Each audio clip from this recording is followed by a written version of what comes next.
Hey everybody, welcome to my YouTube page, The Art of Reading Smoke with Phil Jose. I'm Phil Jose. Let's get started. Hey, we're looking at Jersey Shore fire response. It's a pretty significant event. I think it's a UPS facility. I don't know that for sure, but thanks again to Jersey Shore. And the link to this video and their site is in the post here. Right, so that's the building we're going to. And we're going to get a nice drone shot of this, and understanding that you don't get drone shots, at least most of us don't get drone shots when we're fighting fire. Right, but just coming in, just right here, right as they're making the corner. If I'm, so I'm thinking from a volume, velocity, density, color perspective, and from the video, I know the fire department's not there, but if I'm responding in here, and I see this volume and velocity of smoke, you can see there's pretty good turbulence. Still billowing and moving around up here a little bit, but this is a lot of smoke from a commercial building fire, right? So obviously I would take into account what I'm hearing on the radio, but I would be leaning towards a multiple alarm fire based on my history in the Seattle Fire Department and the type of structures that we have in our commercial areas, right? So I'm leaning forward on that already, right? Just from what I see here, understanding that this is if I'm responding to a commercial address, I have a significant fire in a commercial building. In fact, as this drone gets going, you can see the first arriving battalion chief there. There's police officers on scene already. So the chief officer ends up being there first. There's the box. And in fact, it is the container, but it is extending to the building. Right, so certainly lines need to get laid. We need to get the fire attack underway. If there's FDCs, we need to figure out where those are and get those supported, right? If there's a sprinkler system. But one of the things that I think a lot of that stuff, the stretching of the lines and those sorts of things, if you have a well-disciplined fire department, those things are going to happen without a lot of involvement from the chief officer, right? The chief officer in this case needs to be looking sort of forward. What are the things that could happen? And in my mind, at least, one of the biggest things that could happen is if this thing extends, if there's an overhead, right? So if let me get the video playing again, but if there's an overhead, so if I go inside these doors, it goes up 2-3 feet and it's flat straight across, that means I have an overhead. But if I go up, I can see that the bottom of the insulation and the roof rafters, right? If the roof goes up at an angle the same as the outside, then I know I have my roof surface, my roof joists or rafters with my insulation in there, usually some sort of vapor barrier, right? I don't know if it's protected by sprinklers, but that's the information I want, and I'm keeping my eye up on any of these openings in the roof, these vent stacks, the mounted fixture. There's a vent right here, right? There's another one down on this end. I want, if I can't get there, which you probably can't as a command officer, but I'm forward looking to get somebody to tell me or keep an eye on, do we ever get any smoke out of these openings up here? Any of them, right? Some of them are, this one is the mounted fixture, right? These might be soil pipes, I'm not sure. These little ones are probably roof vents.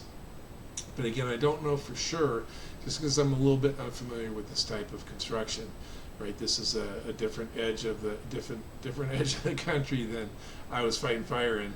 But what's going to be nice in this, they're going to get this aerial up, right, which is going to give them the ability to see the roof.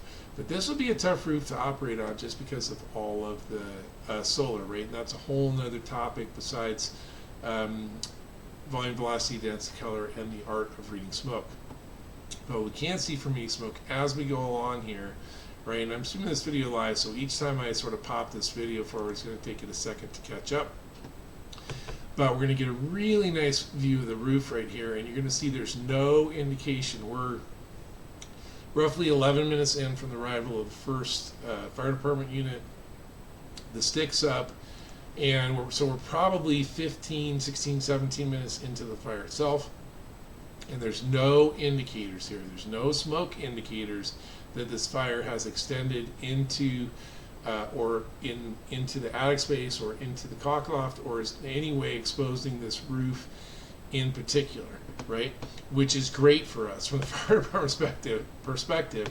That's great news, right? And we do have a rain roof here. Certainly, if they were loading, these doors are going to be open, right? So I'm not saying that there isn't exposure in the structure, and we're going to have to deal with that.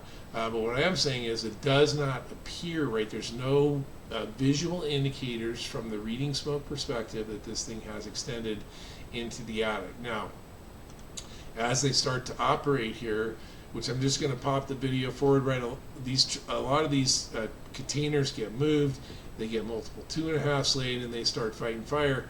And once they start getting water application, things pretty much progress in a steady, initially a rapid and then sustained decrease in velocity and density, which is what we're looking at, right? So other trailers did get involved, right? It's definitely an incident that's going to take some time to deal with.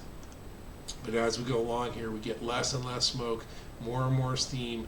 The color of the smoke, right, which is an indicator of the stage of heating, right? Everything cools off. We start getting white instead of black smoke. And we're going to see some pretty good indicators here. And again, this is towards the end, but doors are open here, and there's not really smoke coming out here.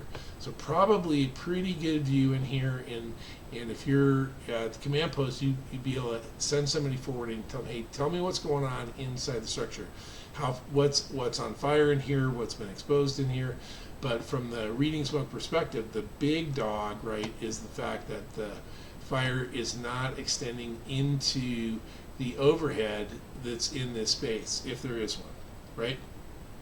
And so some of these things, like here we go, oh yeah, okay, that makes sense for this structure, but the underlying basics are the same, right? If we go to a different type of structure or a different type of fire that's exposing the structure, when we have this much roof area, we want to be thinking early about indicators that thing has extended, right? And there are some buildings where it's so predictable that we're just going to assume it extends, right? Some of your ordinary construction stuff like that, where you just want to lean forward that thing's going to extend, but you still want to keep an eye on the indicators and have an idea of what am I looking for from volume, velocity, density, color.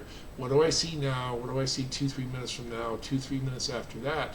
If those indicators never come along, then that fire has not extended. That's good from our perspective, right?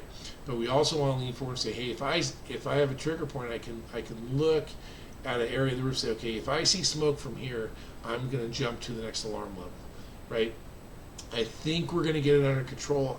My bet is that the troops do a great job here. We're moving quickly. We're stretching lines. We're getting water put on it.